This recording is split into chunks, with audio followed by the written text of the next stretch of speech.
Lasing na kami. Thank you. Baka mo na. Huwag na plastic.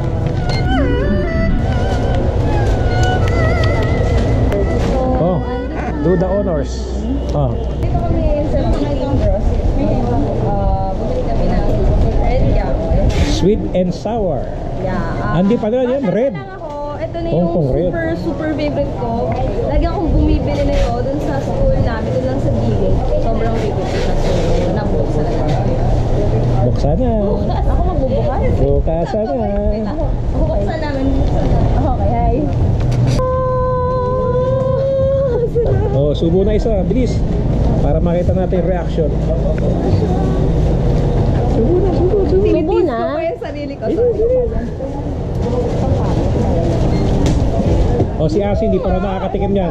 Tumigil ka. First time kong titikim na ito. Oh, sige. Okay. Subo mong buo. Tapos savor all the flavors. Harap sa camera. Sarap to. Ano, matamis, maalat, maasim. Lahat. Actually, lahat. Sarap sa. Oh, di ba? Lahat ng Una lasa matamis, malalasahan mo dito. umalat, umasim. Matamis, umasim, umalat. Paborito ko talaga sa yamoy. Tamis, maalat, asim. Sarap.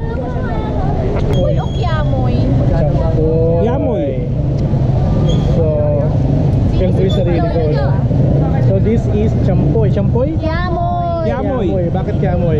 Hong Kong red kiamoy. Hong Kong red yamoy, according to Ted.